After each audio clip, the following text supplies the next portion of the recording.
This meeting is accessible to people with disabilities. Microphones or telephones will be used by all speakers. Large print materials are available upon advance request. If you would like either of these accommodations, please contact Mary Waldron at 508-583-1833.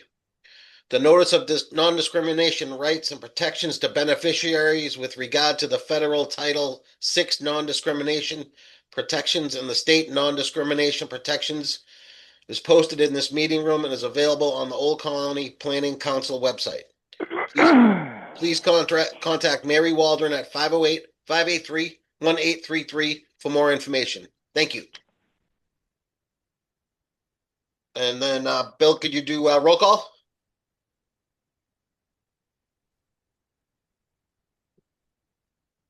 He's muted. Yeah, Bill, we can't hear you.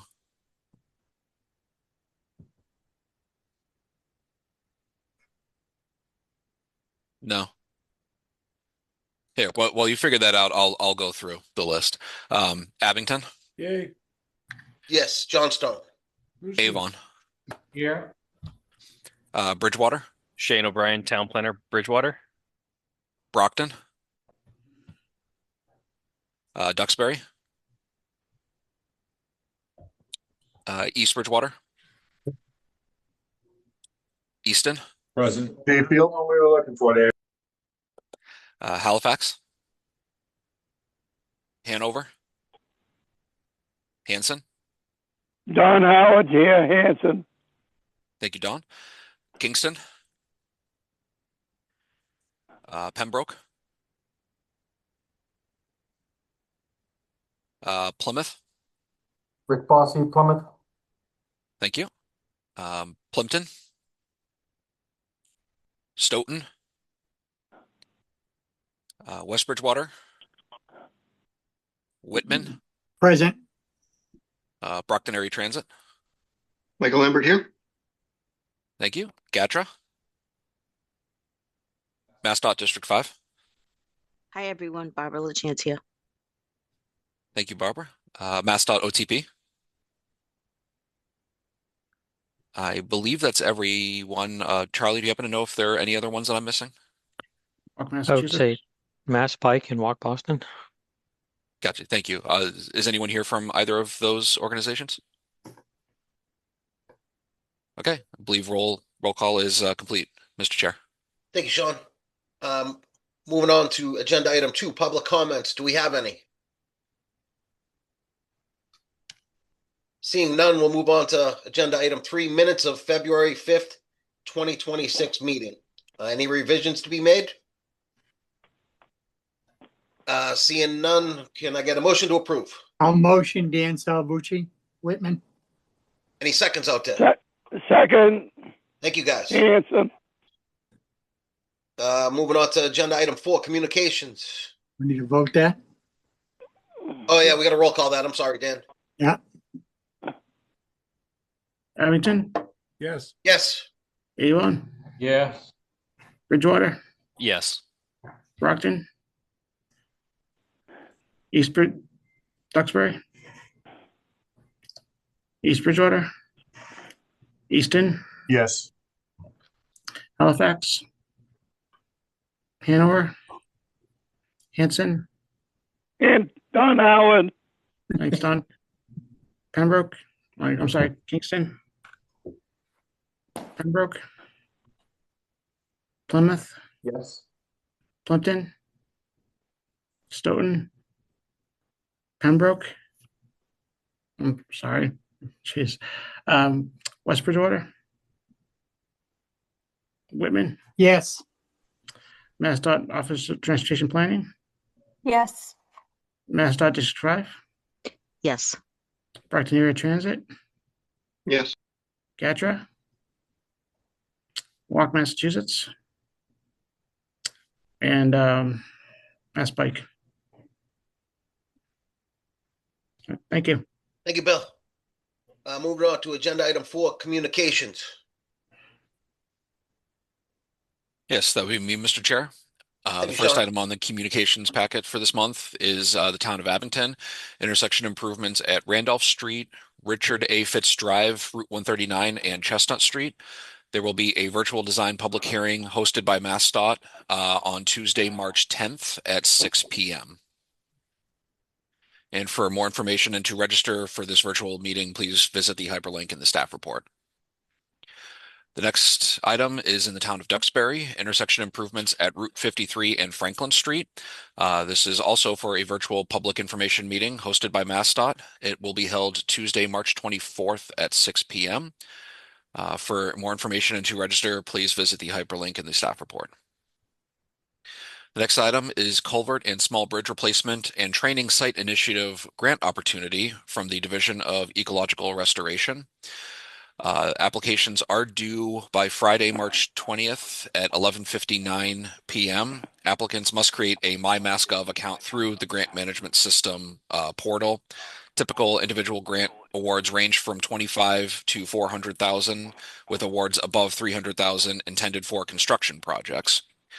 This year, requests between $400,000 and $650,000 will also be considered. For more information, please visit the hyperlink in the staff report. The next item is for the Citizen Planner Training Collaborative Annual Conference.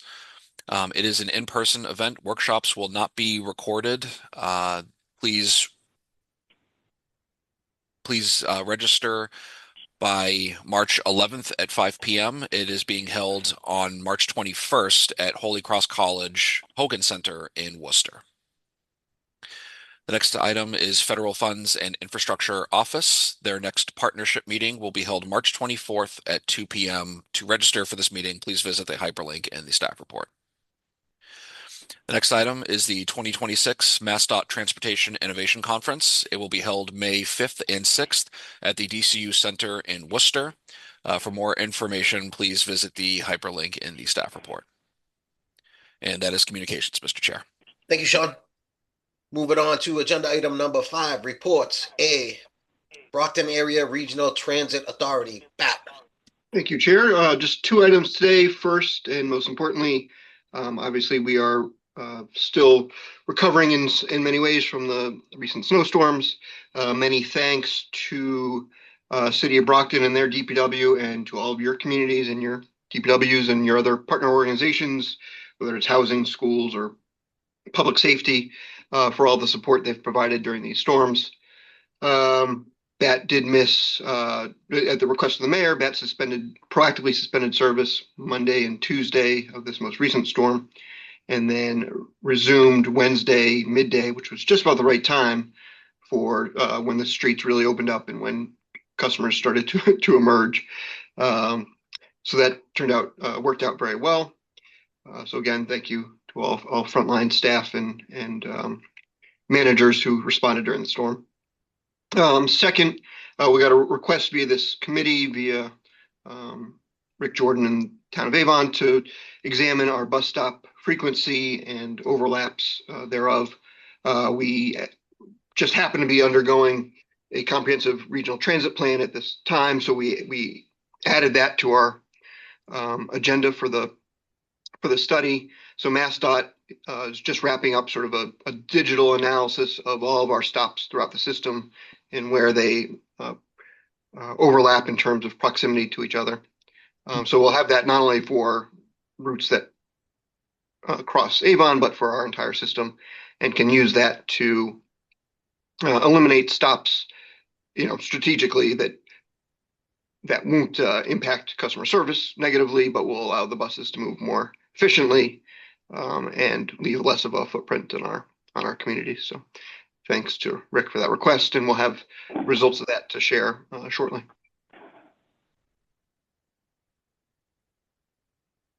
Thank you, Michael. Any questions for Michael?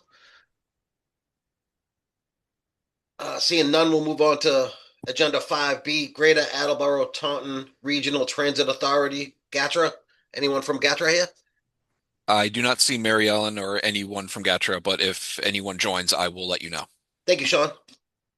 Moving on to agenda item 6, old business. A federal fiscal year 2026 to 2030 Transportation Improvement Program implementation. Thanks, John.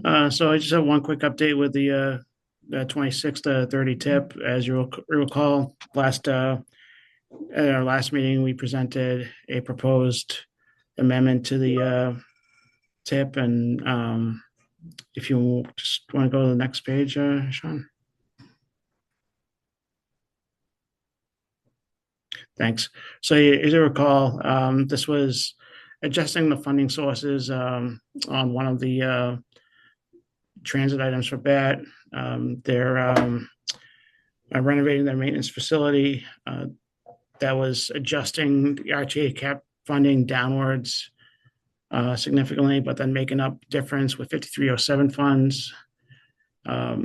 This committee did approve that amendment as presented, and then we brought it to the MPO on February 17th, and they endorsed the amendment as presented. So that is completed, and that's been posted to our website with the completed or the updated tip document with amendment number 2. So that is my update on the 2026 to 2030 tip. Thank you, Bill. Any questions for Bill? Seeing none, we'll move on to agenda item 7, new business. A, federal fiscal year 2027 to 2031 transportation improvement program development. Thanks, John. All right, so this is the fun one. As you know, we're currently in the midst of developing our 2027 to 2031 transportation improvement program. If you recall, about a month ago, we had tip readiness days. That's our annual meeting with MassDOT, different divisions of MassDOT, where we go through each project in the universe of projects, and we determine if they're ready for programming, if they haven't been programmed yet or not, or if they are programmed, if the status is still good and they're given years. If you just want to go to the next one, John. So this was a result. This is what we call the baseline following tip readiness days. So if we just gone based on everything, the result of tip readiness days, with the combination of projects moving outward or recommended to be moved outward to other years for several projects, as well as significant cost increases on different projects, we ended up with a situation where our tip was severely out of fiscal constraint. As you can see, for one thing, in 2028, with projects moving outward, we didn't have anything programmed in 2028 based on the recommendations from tip readiness days. Then 2029, 2030, we were significantly over programmed. In 2029, that would have left us over programmed by about 8.1 million and change, and in 2030, that would have left us over programmed by about 12.5 million and change. So this was, as everyone on this call knows, the tip is federally required to be fiscally constrained. This left us in a really difficult situation. Since then, we've been having discussions with MassDOT on what we could do. And so if you want to go to the next one, Sean. So this is the scenario that we have come up with. So first things first, so the Route 3A ramps on the Duxbury-Kingston line there, even though the recommendation was from MassDOT was to move that out from 2028 to 2029. After discussing it with the Kingston Town Planner, they feel confident that they're able to get design rolling on that again, and that they can meet the advertising date in 2028. So we've gone ahead and decided to keep that in 2028 for now. If for some reason it's unable to meet 2028, we still have next year to move it if we have to. But that was our decision for now, to or a recommendation, I should say. So again, this would be ultimately up to the MPO to adopt if they so choose, the next meeting in about a week and a half on the 17th, St. Patrick's Day. So that would be so that's that project. We decided to keep that in 2028. In so discussions with MassDOT, they have generously offered to pick up the cost on the Whitman project. So we would fund the Whitman project in 2030 up to our target, and the amounts that the Whitman project goes over the target, which it most certainly will. MassDOT is offering to take on that additional funding themselves, so that does help us a lot.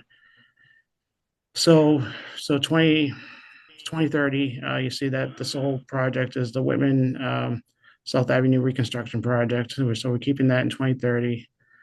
And then the two Hanover projects, so Route 53 at Broadway, we're moving that out from 2030 to 2031. And then the other Hanover project, Route 139 in Town Center, so that'd be Route 139 at Main Street, Center Street, and Silver Street. That would be moved from 2029 to 2031. That project does seem to have some significant design challenges ahead of it. So it was recommended from Tip Readiness Days that at the minimum move it out a year. In this case, it's moving out 2 years. That would give they give them some time to figure out what to do in terms of design for this project. It also, as you can see, it does result in a fiscally constrained tip. It allows us to not deprogram any projects, which would be the worst case scenario. We didn't want to lose any projects that we had already committed to programming, so we keep everything.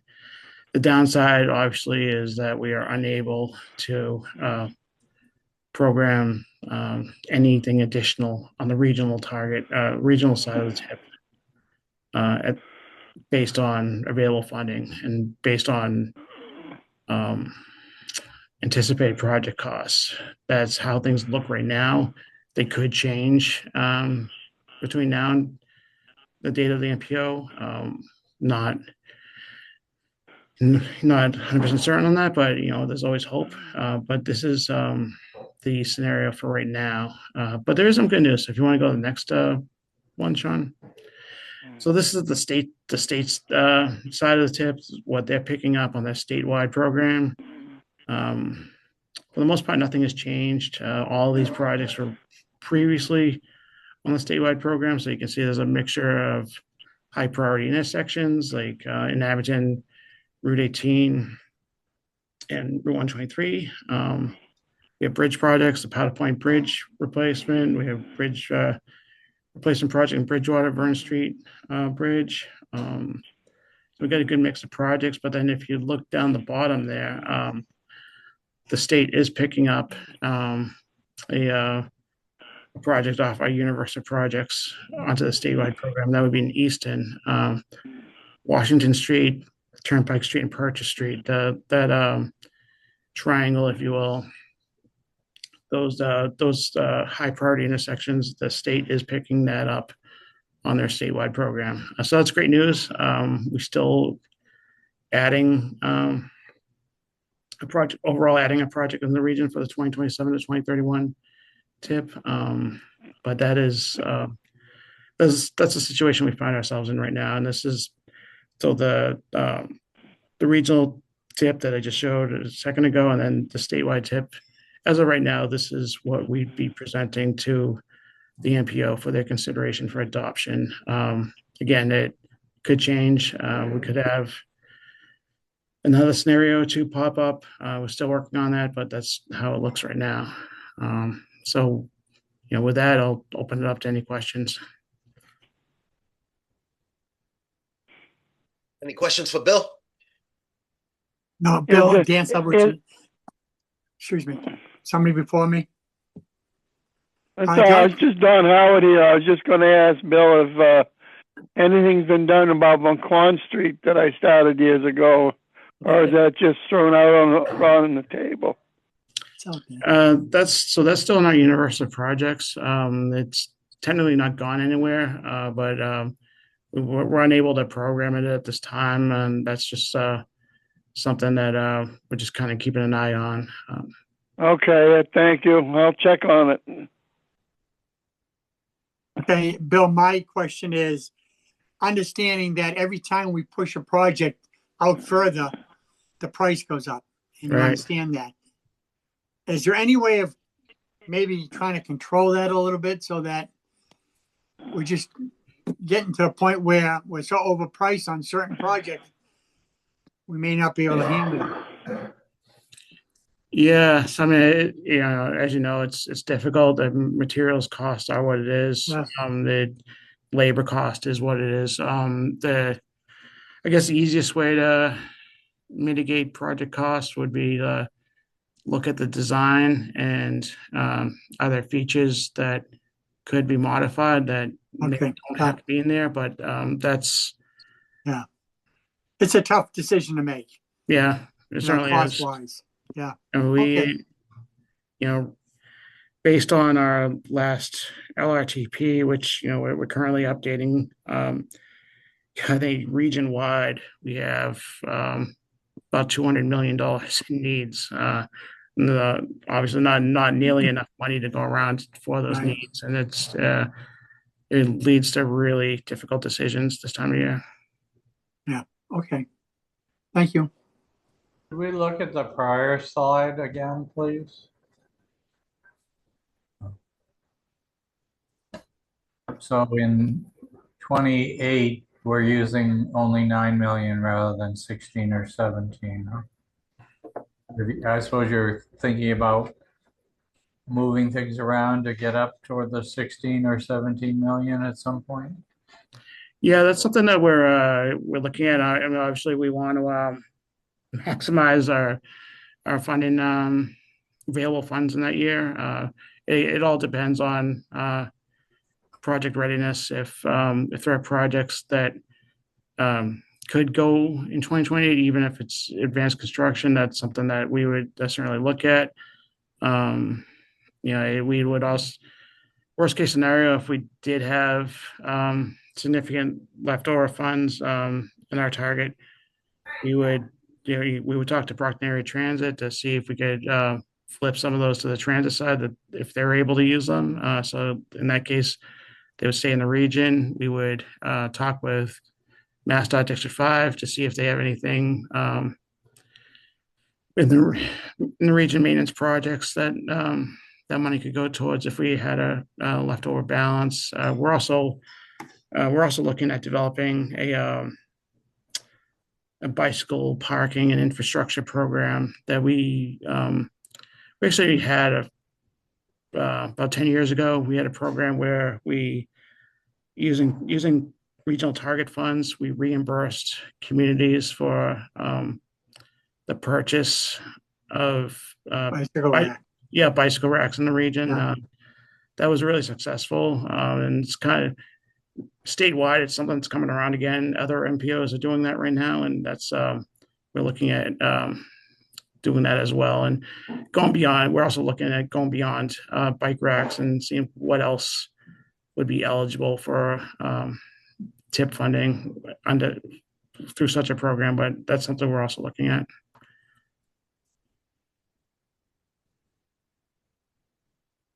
Thank you, Bill. That might fit especially with DW Field Park, which offers some fairly safe biking, but is somewhat underutilized for biking. I think only 16% of people using the park are bicyclists. Mm-hmm. Yeah, exactly.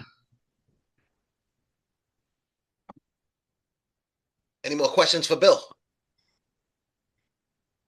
Thank you, Bill. Seeing none, we'll move on to agenda item 7B, federal fiscal year 2027 Unified Planning Work Program. Great. Thank you, Chair. So just as Bill is developing the tip for the upcoming cycle, I'm developing the Unified Planning Work Program that would commence on October 1st. And basically what the Unified Planning Work Program is a scope of work and budget for the transportation staff for planning activities going forward. And as is customary in the what we do is we coordinate with the Joint Transportation Committee and the MPO in advance of coming up with a draft to see what type of discretionary projects that folks are interested in and help us identify what we should include. So what we have for you today is just a menu of our universe of projects and then some summary data of where we've been over the last 10 years with regard to traffic counts, turning movement counts, and local technical assistance studies. So if we could go to the next slide. This is a presentation of our universe of projects. Overall, there are 36 projects identified. What helps to inform this universe of projects is public input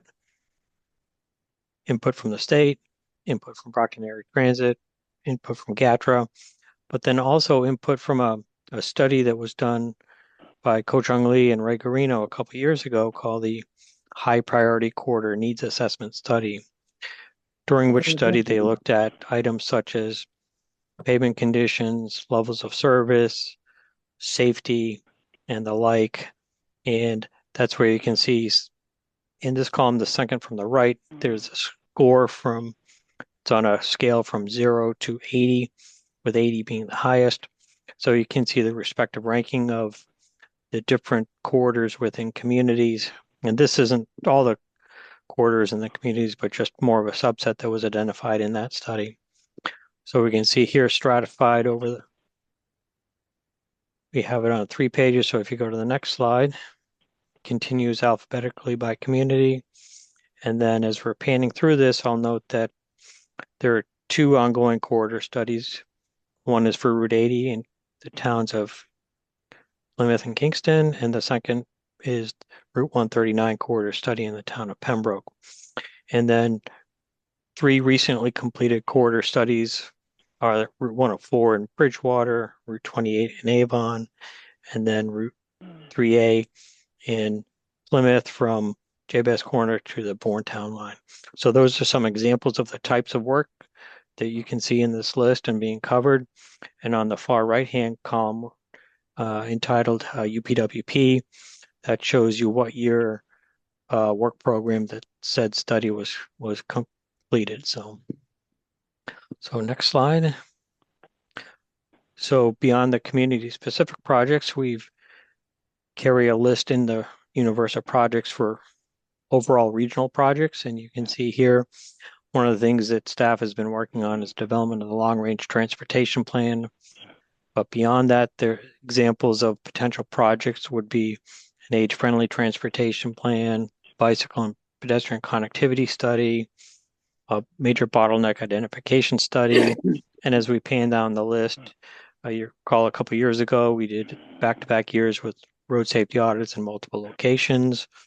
And then 2 newer projects we've identified for the universe is interchange ramp safety studies, by which we would look at the limited access highways and the ramp system and look at the crash data to identify clusters of crashes that would help inform future road safety audits.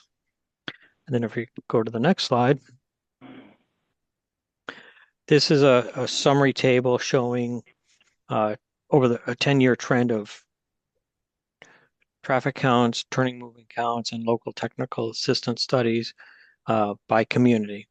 So we can see over the 10-year span, we've done about 1,000 traffic counts, 451 turning movement counts. We've moved to a model where we tend to sub out those turning movement counts. And then on the last 2 columns shows the local technical assistance studies, And this is a mechanism within our Unified Planning Work Program where we provide on-call planning assistance to communities when they identify a need for a traffic study. So you can see it broken down by community, but over the last 10 years, we've done quite a bit, been really busy. So 152 local technical assistance studies. So that is a brief overview of what we're working on in developing the new work program, but I'd like to turn it back to the chair and of course the committee and those on the call today for any ideas or recommendations for inclusion in our universe of projects. Any additions or comments for Charlie?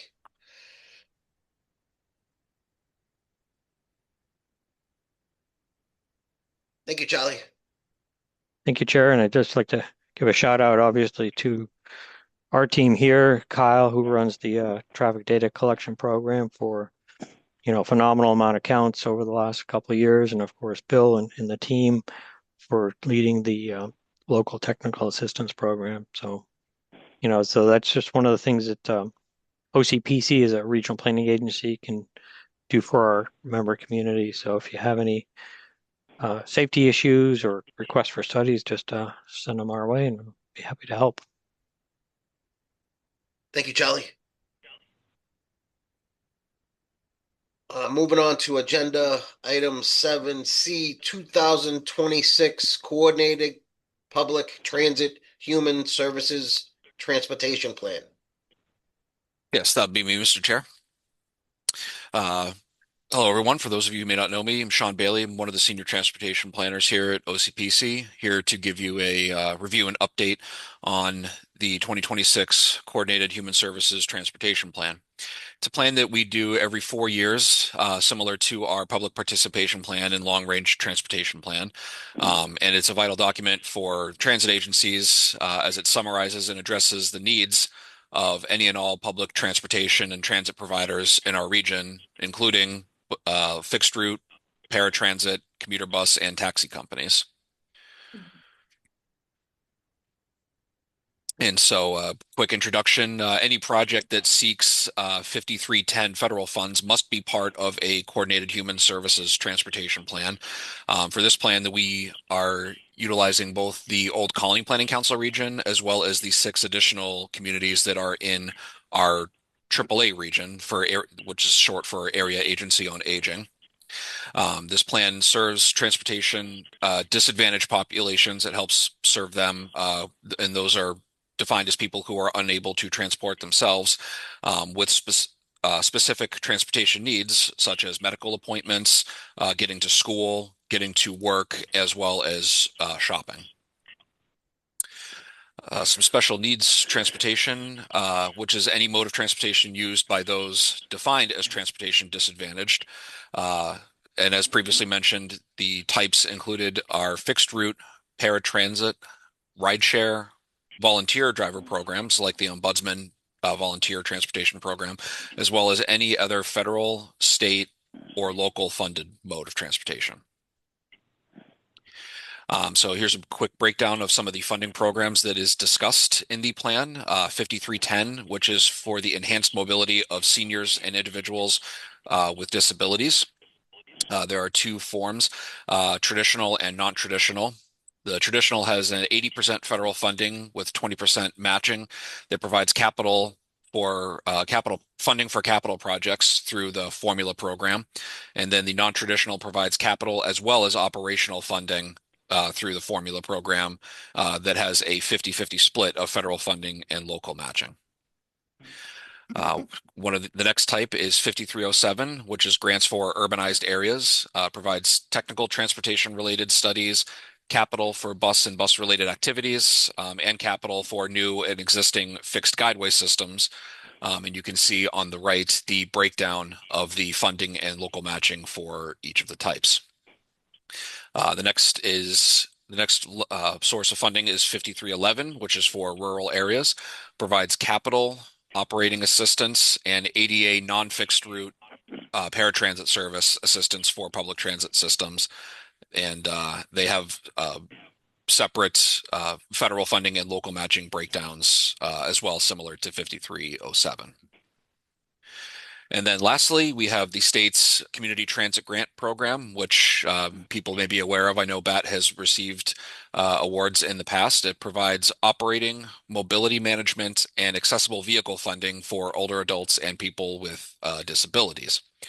The operating is a 50% MassDOT funding and local match split.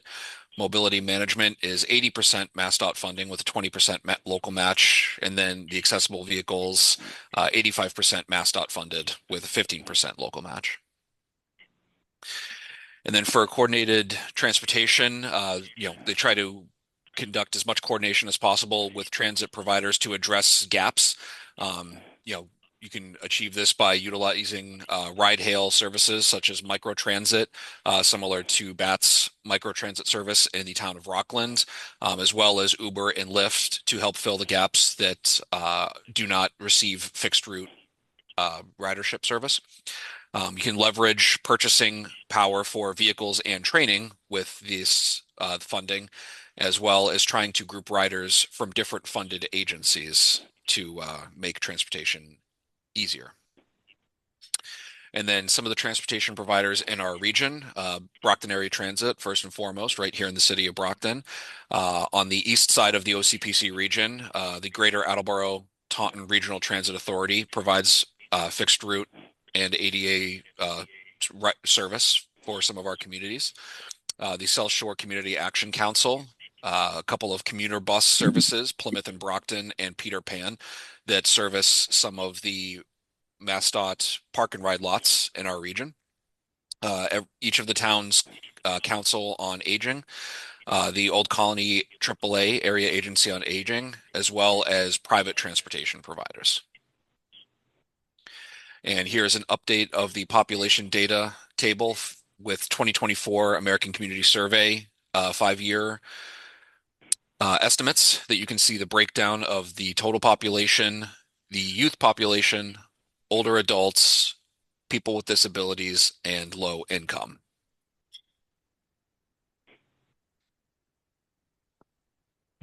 And so the current status with this report, first and foremost, I have updated the census data table that I just showed you.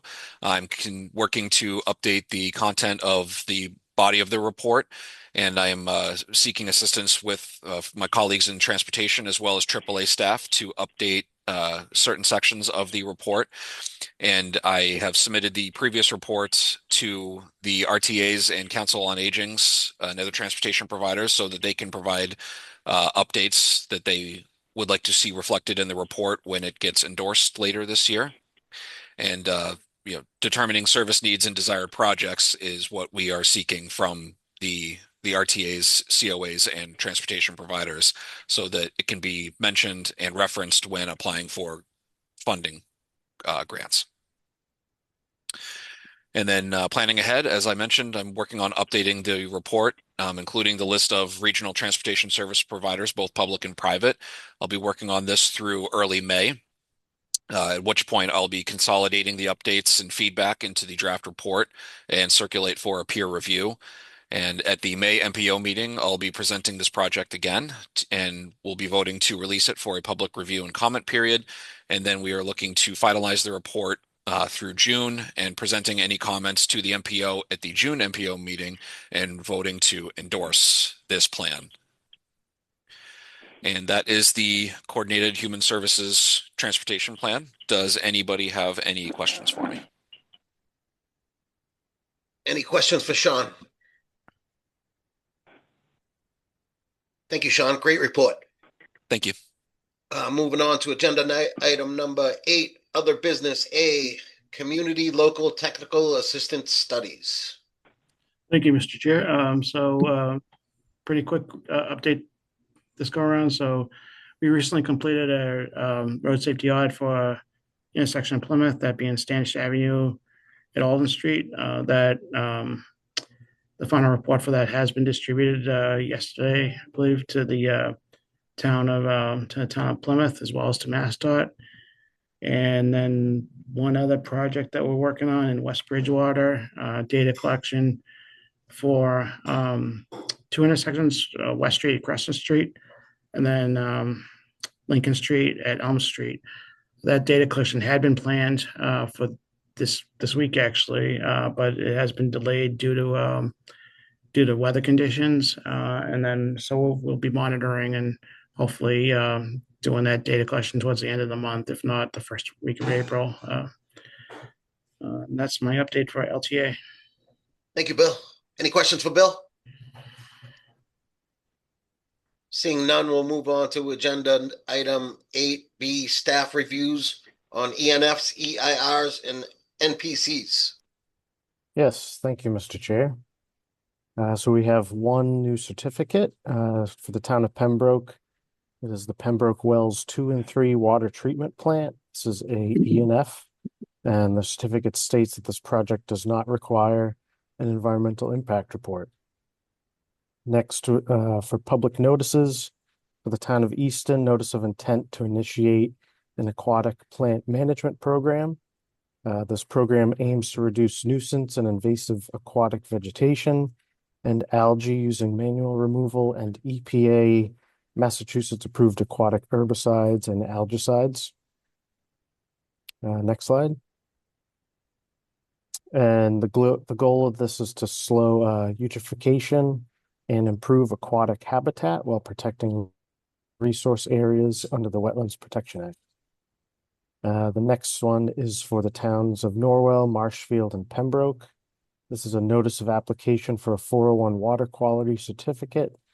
And this is in regards to the Route 3 bridges over the North River in Norwell, Pembroke, and Marshfield. The project will replace the existing bridges carrying northbound and southbound Route 3 traffic with slightly wider structures to provide wider shoulders and improved safety capacity. And the final public notice is for East Bridgewater, Hanson, Kingston, Pembroke, Plymouth, and Whitman.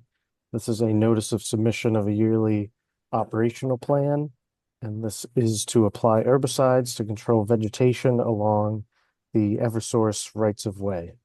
And that concludes my report. Thank you, Kyle. Any You're welcome. questions? Any questions for Kyle? Seeing none, we'll move on to agenda item 8C, regional concerns and local community transportation issues. Mr. Chair, Yes, sir. Bruce, go ahead. I just want to circle back to my friend Mike at BAT, and I apologize for not asking him this question. Hey, Mike, I saw in the paper the other day that a school district around here is starting to, put their electric bus fleet into use. And I may have asked this question before. Again, I apologize. How far along is BAT in implementing their electric buses?